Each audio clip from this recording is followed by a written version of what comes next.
Hello,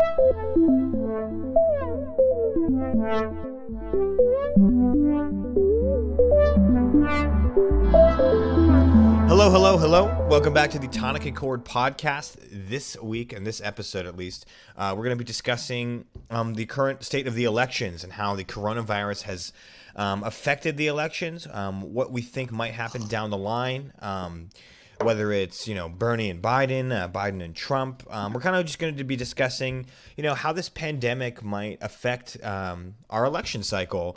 We already are in such a crazy political time to have such an intense historic event like a pandemic happen right before an election.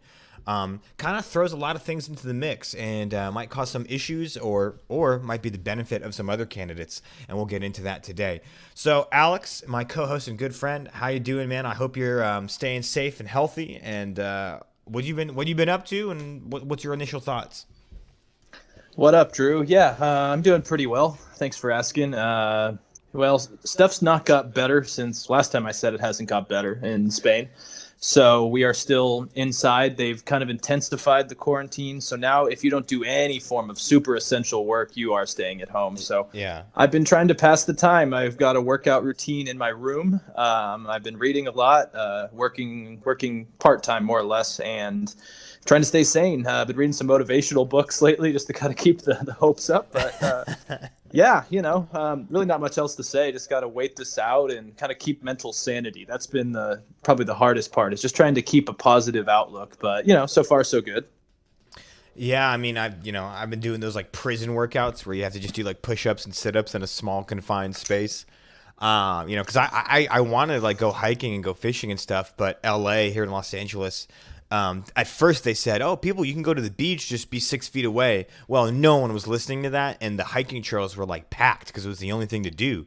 And so even after that LA said you can't even go, you can't hike, you can't go to the beach, none of that. So now I'm really just stuck inside.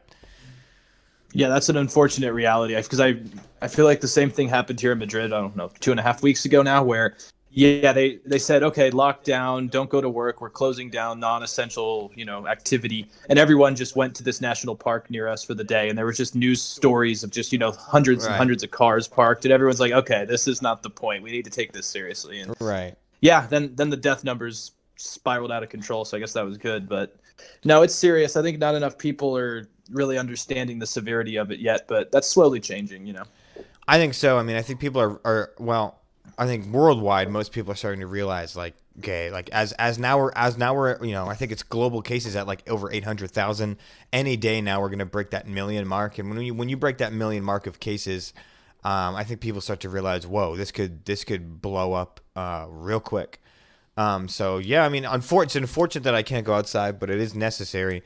And so we're going to talk about a little bit about that, how that has had an effect on our elections, right? So one of the main things is you can't go into big gatherings of people. You want to stay 6 feet away. So, when you're talking about people going to polls and voting in primaries on primary days where you're touching the same machine, you're going to the same, using the same doorway to go into your polling place as hundreds, if not thousands of people.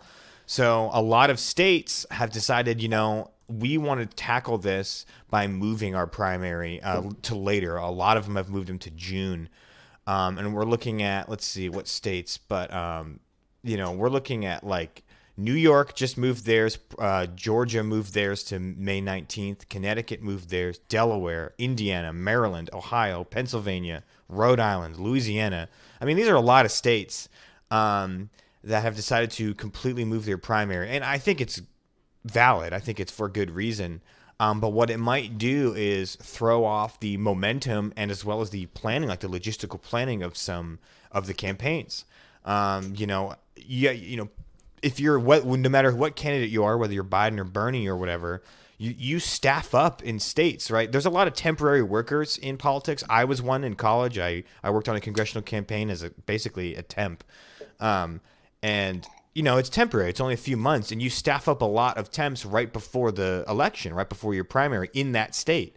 And so if you staff with all these people up and then it just got moved down to June 2nd, do you keep those staff on? Do you say, hey, we'll contact you in 2 months? There's a lot of logistical things that go into changing these primaries and a lot of strategic planning that I think a lot of campaigns are going to have to redo. Yeah, that's a really good point. I could only imagine that it's just taking a wrecking ball to the whole system right now, and and like you said, I think it's a good point that they rely on a lot of this temporary labor, and the problem is, yeah, do you keep them on and wait? But then also, what happens with if May and June comes around, and we still have this issue Right. because the numbers are so all over the place. Where some people say, back by early May, others say this might be a 3 or 4 month story. It's just really complicated, and the Economist was saying, and it was kind of an interesting take on U.S. elections, but it's like U.S. elections and our whole electoral process kind of relies on the glamour of rallies and events Right. and these conventions. And so I'm really curious to see what happens when we take that aspect away and tell people you have to stay home, and you tell the candidates they can't stay home. I remember Joe Biden addressed the nation, I think last week from his house, and it just felt wrong. Right. Even even talk shows and some of the late night comedy shows, like John Oliver put out an episode, and him with a white screen behind him in a quiet studio just doesn't feel right. So I'm curious to see how people like Bernie and Trump are going to deal with this, because they rely on crowds. Certainly. And I mean, first of all, isn't it weird how those shows, if you don't have an audience laughing, how there's all that awkward air space? It Yeah. shows how much having that studio with people there matters as far as like the audio, like the listener at home getting cues to be engaged and stuff. So it is really weird seeing late night hosts have that empty void of like they'll tell a joke and then there's just nothing. And in the same vein with politicians, right? You especially someone like Trump, they have that like feedback loop when they go to rallies where they want that audience engagement. Trump is notorious for that audience engagement with chanting "Build the Wall," chanting "Lock her up," having those moments where he says, "What do you think? Should I do this?" And then the crowd says whatever, and he lets them. Like that's part of Trump's persona, and especially part of his campaigning strategy, and that's all been halted. Now he's kind of replaced the rally with his like coronavirus updates, but they're obviously not the same thing because he has an antagonistic, in his view. Well, it is. I mean, the media is not friendly to Trump for valid reasons, I think. But basically, it's him versus the media instead of him and his audience together. Doing that feedback loop. I think it's going to have an effect on his campaign strategy. But that being said, I think you posted here that his approval has actually gone up. I don't know if you want to talk more about that, but it's been interesting to see Trump's approval rating during this crisis. Yeah, it's really fascinating. And I mean, it's not too surprising. I mean, after 9/11, I think George W. Bush went up to somewhere in the late 90s in popularity. Yeah. I think it was like 97 or 98. I don't have those numbers in front of me, but I feel like that was about it. It, And it's go ahead, sir. oh, no, I was just going to say it was, yeah, he just got crazy support after 9/11. But yeah, you have. Right. Yeah, exactly. So it's nothing surprising. I mean, when a nation has a crisis, people want to rally around a president. And even though it was obviously a lackluster response at first, it does seem like the administration, they've hired, they brought experts onto the team like Fauci, who I think is a great person to be leading this effort. And stuff is starting to pick up. And so I think a lot of moderates are saying, okay, well, maybe we don't like the president, but at least he's doing what needs to be done, more or less. And obviously that's debatable, but I think this is a time when politics hopefully get a little more thrown to the side, and a lot of people just want to rally behind a successful national response. And I think Sure. another example of that is Governor Cuomo, who was not super popular amongst, I don't think, a lot of moderates or on the right, but his response, I think, has been intelligent, and not and just not lackluster. And I think he's come out as a leader. And so at times of crises, I think it's easy to gain in popularity. Yes. And if Trump could ride that, it'll be interesting, because Trump's kind of balancing a free falling economy with a national crisis, a world crisis, a pandemic. And it'll be interesting to see if his administration at least keeps this response in a decent effort. I'm curious to see if his numbers stay the same, or as the economy changes, what that looks like. Right. I think first off, I think like, we've mentioned it before in this podcast, how this is Trump's 9/11. This is his Katrina, right? This is his Hmm. big like crisis moment where he's going to really have to show that leadership. And it just happens to be right before an election. So like what he does right now is like, this is the most important time I think in his presidency. He's obviously been able to, weather this previous storms of various scandals, even impeachment. But now I think this is bigger than impeachment as far as determining his electability in November.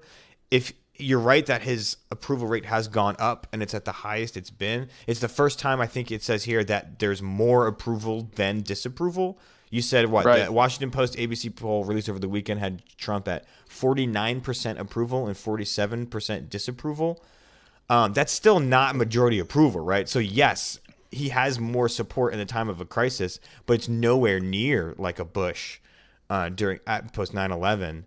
And I still think there's a lot of room for him to go up or down based on his response. Now, like you mentioned before, Fauci, I think, is a critical part of his response, and is one of the reasons that more people aren't completely freaking out.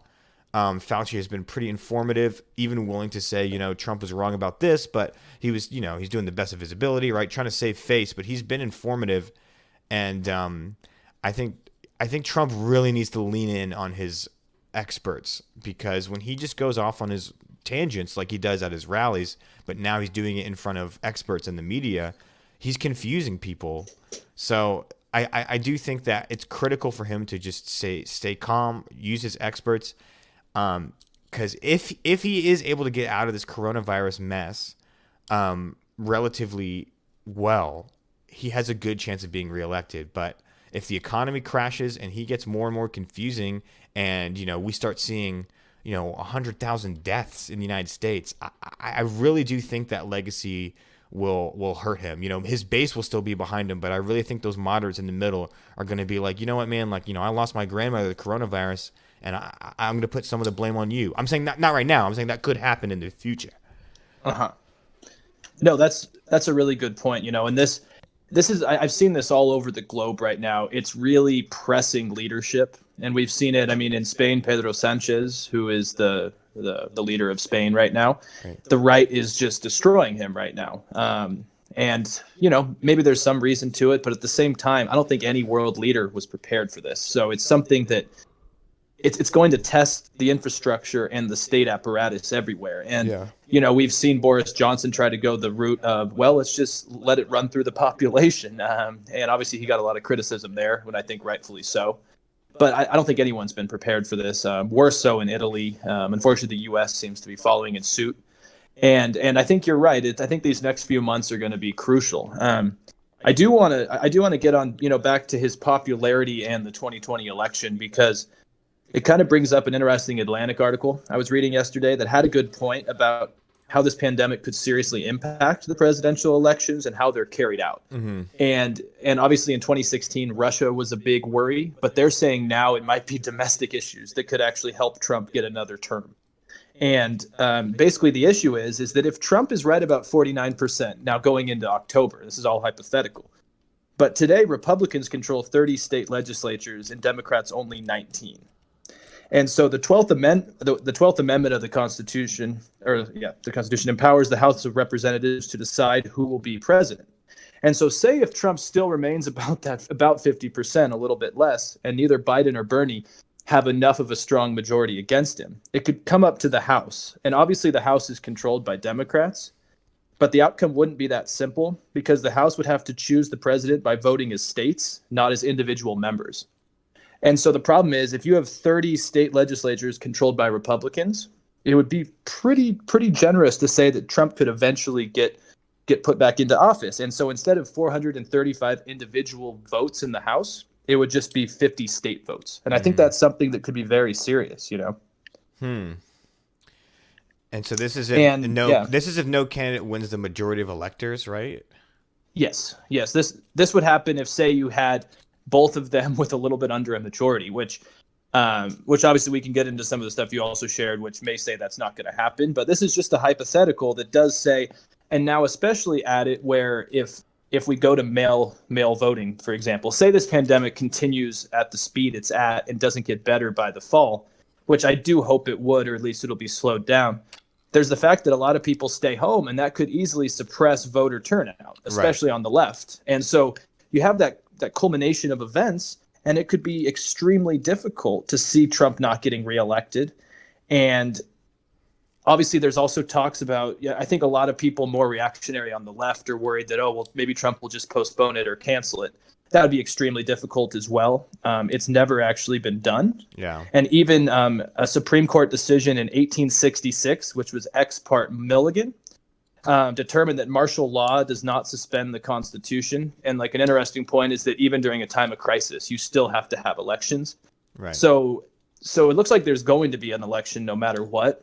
But the question is, the outcome, I think, could be in Trump's favor if this crisis continues and his popularity maintains. Sorry, that was a long way to say that, but yeah. No. Yeah, I mean, I think that's a big thing is the turnout, right? I would argue that in 2016, it was not because Trump, had a lot more turnout than previous Republicans. It's that Clinton did not have the turnout of Obama. And so I think the same issue is, right, one, Joe Biden as a candidate, I don't think he has the same kind of like fiery hope and what's the word? Momentum behind him as Obama did. On top of that, with this coronavirus, you're right that if your state doesn't have mail-in ballots, or just you're generally just worried about going to the polls or voting, yeah, you might have a serious decline in participation. And I think a decline in participation only helps Trump and hurts Biden, especially in the swing states that Biden needs, like Michigan and Wisconsin down the road. So yeah, it could have a big impact on participation. I mean, I can't blame people for not wanting to go. I mean, especially, we're kind of past most of the caucuses, but if you had to go to a caucus and everyone has coronavirus, no way am I going to go into a crowded room with people and risk that. Right.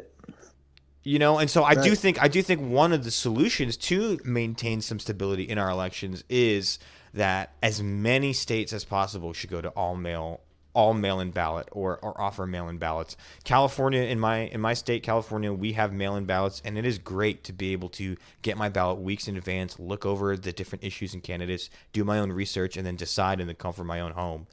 Especially in the pandemic, I see that as one of the main ways to combat this. Right. No, I think that's a very astute point, and it's hopefully the road we're going down. I mean, in that same Atlantic article, that was the solution they recommended. And it looks like some senators are already proposing to make sure that all states adopt this, because on March 16th, Amy Klobuchar, who was still my favorite candidate, by the way, but obviously too late for that. But Amy Klobuchar and Ron Wyden of Oregon introduced the Natural Disaster and Emergency Ballot Act, which is to ensure the integrity of this election. And it looks to do things like make it easier to vote by mail and requires states to create contingency systems for voting and counting ballots during a period of emergency. So right. I completely agree with you. I think that's going to be the next step. But the problem is we need to make sure that these are correctly ran and legitimacy is there, because if voters don't feel a sense of legitimacy, they're not going to vote. It's going to be a tough election, and likely the states will reelect Trump. Mm-hmm. Yeah. So, yeah, I think it needs to be legitimate, and that's going to be more difficult than other aspects of this, I think. Yeah, it certainly changes up a lot of things, and especially since you and I are also people that are super involved in politics. We track this stuff. We do this podcast, right? Obviously, the average American is not nearly as engaged in politics as we are, and for no fault of their own. I'm not making a judgment call. But what I'm saying is, not everyone might know that their primary has changed date. A lot of people get confused. I mean, heck, here in California, we changed from what it was like polling stations to like voter centers. So it was usually you would go to like your local elementary school. Now you would go to like a community center. It was a pretty minor change. The date was the same. The way you voted was pretty much the same. Like everything was pretty much the same except for this small change from polling station to voting center. And still a lot of people got confused. And there was this huge, not marketing, but, awareness push to be like, hey, just so you know, the voting center's changed. Here's your new address. And so there was still, and even then there were still cases of people that didn't know where to vote, didn't understand that their voting place had changed. So, that was a pretty minor change. If you're talking about something where you're moving your primary 3 months down the line, and not everyone is involved in politics, they might not know that that's happened. They might know it's been changed and forget the date. You could seriously have a lot of people be excluded or just not participate just for the simple confusion of what's going on. Yeah, no, that's very true. I mean, as as much as you and I follow it, I mean, I even find sometimes the election process to be just a little bit over the top Sure, sometimes. sure. Or not over the top. I don't know if that's a good way for me to say it, but Convoluted. it's just convoluted. There's the word I was looking for. But yeah, I mean, I completely agree with you, and I also feel like it's just going to be a messaging struggle because do you tell voters prepare for this pandemic to maintain, and you're going to need to vote by mail? Or do you wait it out and then it's almost too late and still people are confused? It's this big conundrum where do you start preparing for all mail-in voting or not? And I just think unfortunately we're in this we're getting into this spring period where it's almost too early to make any big changes yet, but it's also getting to where it could be too late to not. And I think it only hurts the Democrat candidates running against Trump because that, I mean, a lot of Republicans vote, especially a lot of older Republicans, and a lot of older Republicans. I mean, this is more anecdotal, but a lot of my older family are more conservatives, and they all vote by mail already. Right. And so I think a lot of conservatives that vote are already more prepared for this than say, I don't know, a single mother in Los Angeles who already has enough things on her mind, and now she needs to figure out the new voting system. Yeah, I mean, anyone that's familiar with political science and has studied it knows that older people are way more they vote more. That's just a fact. Older people in the United States are way more politically active, and so you're right that if you're if you're an 18 or 19-year-old first-time voter and you have all these changes and you're unfamiliar with the process, it only exacerbates the issue that young people and new voters have a hard time figuring out how to vote or don't vote, for whatever reason. Sometimes it's just their own choice, obviously. But yeah, you're right that it would exacerbate that problem. And the people that already vote, generally older, more conservative people, and also more well off, right? If you have more money and the ability to weather the storm, if you're not working, you'll be more willing to continue to be politically active than, say, someone who got laid off in the service industry now has to find a way to earn money. Maybe their mind is not even close to thinking about, who am I gonna vote for this proposition in 3 months? They're thinking about how am I gonna make rent this month. So yeah, I can see this having a big impact on political participation, especially like you said, if the messaging is confusing. You need to have a clear, especially, I mean, it really comes down to each state, right? Because essentially the states run the elections. So it's going to be, kind of on a governor to governor, state to state basis of how do they message to their people exactly what needs to be done. I think it was Wisconsin. I could be wrong. I think it was Wisconsin that just said that the governor said that everyone needs to get a mail-in ballot now, and was very clear about pushing that, vote by mail solution. So yeah, we'll see. I do think political participation is going to be a big deal. I think on that end politically, it's good for Trump that if the left is less politically engaged. On the other hand, though, he still has to worry about his performance with the coronavirus response. That could also be detrimental to Trump in the future. So he really is in the balancing game. But as far as the Democrats, it completely shatters any momentum. I think Bernie Sanders is done.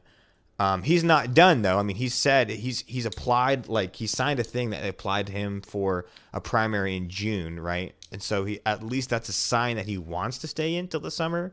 But I think you posted an article that pretty much says, Joe Biden has an insurmountable lead from The Economist. If you want to share more about that.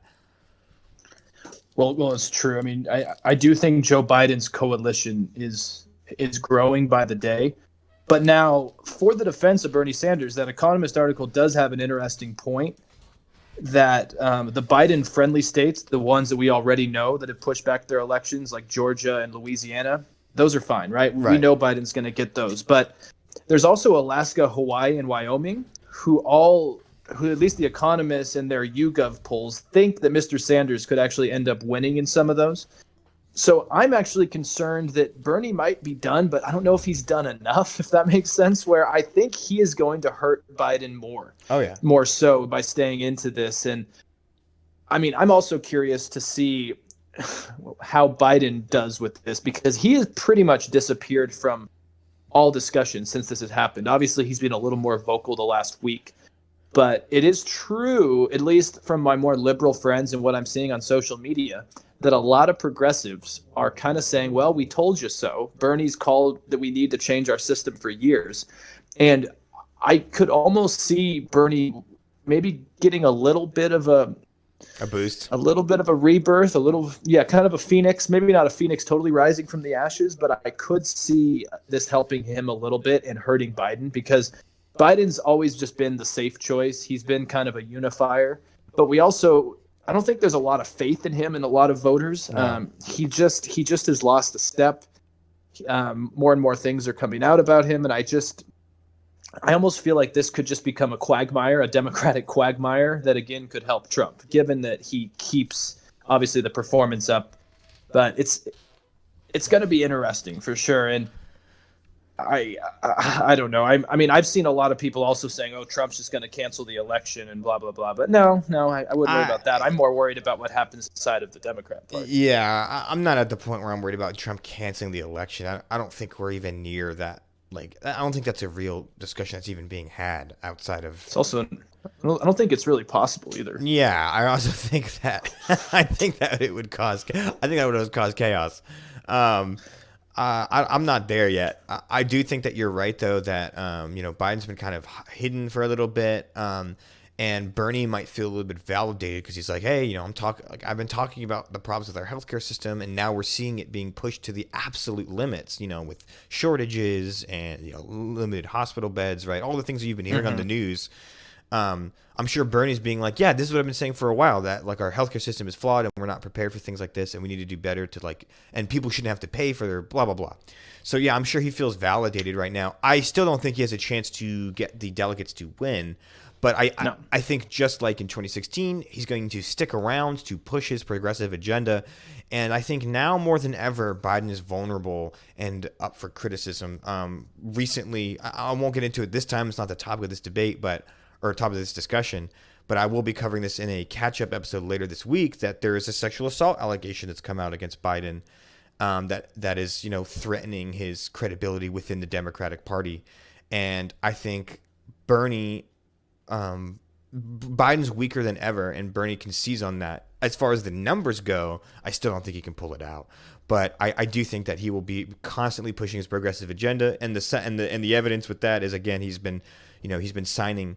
He wants to participate in a debate in April. We'll see if that happens. He's been like officially signing up his campaign to be on the ballot for primaries in June. So he's going to be around. He is going to be around. And if I was Biden, I think Biden said last week, I don't want any more debates. Let's just get on with it. Because he knows he sucks at debates, and he knows that Bernie knows how to challenge him and pick his buttons.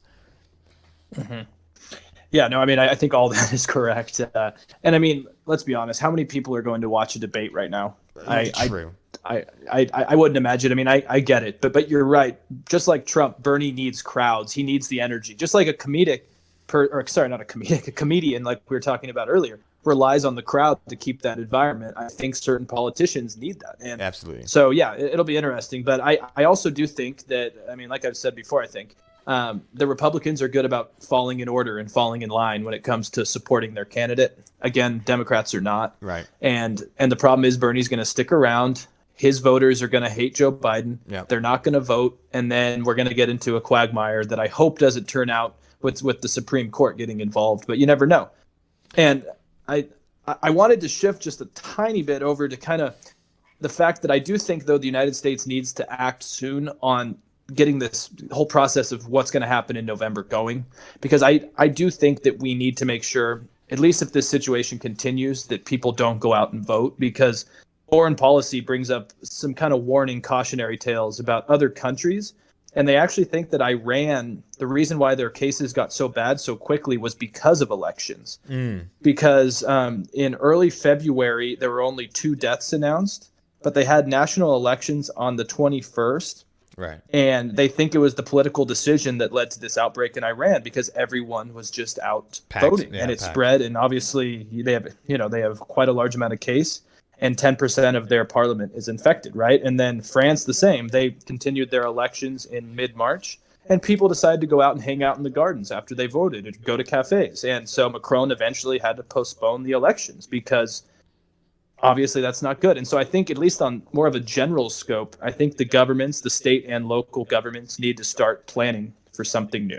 Yeah. I mean, again, like a lot of primaries have moved, but we don't even know if they've moved far enough. I mean, some are end of May, some are early June. we might still be in the middle of this thing at that time. So they might need to move again. If they move a second time, then all those problems we talked about confusion and participation, I think get even worse. So yeah, I mean, you're right that we definitely can't have elections right now, but so we have to move them. But I think it does play a big part. I think Biden is quick to end debates and kind of secure his nomination. One we talked about because Bernie is good at picking at him, and then also because Biden is still up, right? We talked about all the flaws with Biden and how he's pretty vulnerable at the moment. But as far as the national poll, he's still up. Fox News poll on 329. This is yesterday at the time of this recording. Biden is up 9 points over Trump nationally. That's a decent lead. Obviously we're months out, right? We're half a year out, but that's a decent lead. ABC poll has Biden slightly ahead of Trump, right? A couple points, and that's within margin of error for sure. But still, Biden has a lead, and I think he has a lead that he's trying to keep, but he's on thin ice. He's got the progressive left getting at him with all these different things, this new allegation, and then this coronavirus thing. He just kind of needs to I think he has been hunkering down because he knows he can't mess up right now. So I don't know. It's a weird time. It is a weird time, and again, I think that all the candidates are probably re-strategizing and replanning and restaffing, right? Trying to figure out what they're going to do. It's definitely going to hurt all the businesses aspect of it, right? I work in political media, and we've certainly seen a complete downturn in our business because people are just on a freeze, right? People are like, whoa, I don't want to advertise. It's almost weird too because you almost think it's the best time to advertise because everyone's at home and watching the news. But then at the same time, it's like you don't want to be that guy that's trying to capitalize on a crisis for political gain. So a lot of people, even though people are watching TV and watching the news, a lot of candidates are trying to I don't want to advertise. I don't want to staff up. I don't want people, especially don't want people knocking on doors.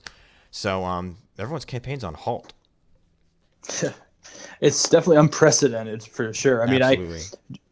Just on a light note, I could see if Steyer or Bloomberg were still in the election, I could see them popping up on your TV. Well, hello. Yeah, Bloomberg. You're home, I see. Yeah. Well, you should vote for me, But no, I think you're right. I think you hit it between the eyes there, is that you don't want to be too aggressive right now. And against common belief, I know everyone says it's Biden's election to lose, it's the Democrats' election to lose. I actually think this is Trump's election to lose. If there had been a more strong leading candidate, I think if Warren or Bernie or even Andrew Yang, who could still appeal to this kind of grassroots movement, I think if one of them had more traction, it would have been different. But I almost feel like Trump's in a place where as long as he just keeps trying to not be crazy and say dumb stuff, I think this is his to lose, especially with where this crisis is going, and especially if this stimulus plan people start liking getting $1,000 a month or $1,200 a month. I think it's his to lose. I mean, I think that's up for debate, but I think that's why Biden's not saying much because I think he knows that he's walking on thin ice. Yeah, certainly. Back to my original prediction, in January, if the economy is still good, Trump wins, and I think that's a big thing now. Is we're teetering into a recession, but we had a stimulus bill. The stock market the last week rebounded. We don't know if that's just a quick rebound before another crash. It's just so hard to tell what's going to happen. But if somehow Trump is able to avoid a full-blown recession and kind of pull us out, you're right. I think he gets reelected. I think a lot of it still comes back to the economy. And then, if we get to pull out of the recession, Joe Biden, to me, is kind of another Hillary Clinton. And I kind of agree with you. I think it's Trump's election to lose, but he still has a good chance of losing it if he messes up his response to coronavirus. So we'll have to see. We'll have to see. Quick caveat: I do think that stimulus bill is going to be popular and might be one of the reasons his approval rating is higher than his disapproval. We'll see how long that lasts. Any other final thoughts before we head out of here, Alex? Well, yeah, I think the one optimistic note I want to end my thoughts on is that I think if we go into a recession, I think it's going to be much different than 2008 because I've been talking to a lot of Spanish business owners. Well, obviously I'm not seeing too many people now, but a lot of them were saying in 2008 our businesses were open. We didn't have work. But a lot of them are saying now it's not the fact that we don't have work, it's the fact that the government is telling us we can't work right now. Right. And so I think once this pandemic is behind us, recovery will be much easier than after 2008's crisis. And I think that is something positive that could, again, help Trump, because if we can get back, and he seems like a guy that can then get us out of it, whew, it's not looking good for the left. We'll have to see. We'll have to see. He wants it open by April. Well, he wants it open by Easter. I think that's a little preemptive. So he pushed it back to April 30th now. I saw. So, okay. Big change. Yeah. Well, we'll have to find out if that's still preemptive or that's well planned. Thank you again, everyone, for tuning into the Tonic Accord podcast. Please let us know your thoughts. Has your primary been moved? Are you in a state where your primary has been removed? How has that affected your willingness to vote, if at all?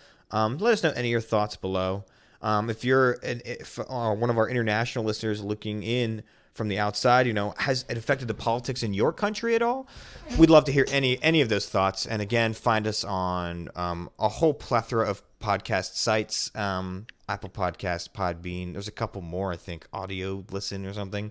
There is a bunch of third-party ones. YouTube, of course, is going to be uploaded to YouTube. And thank you for tuning in.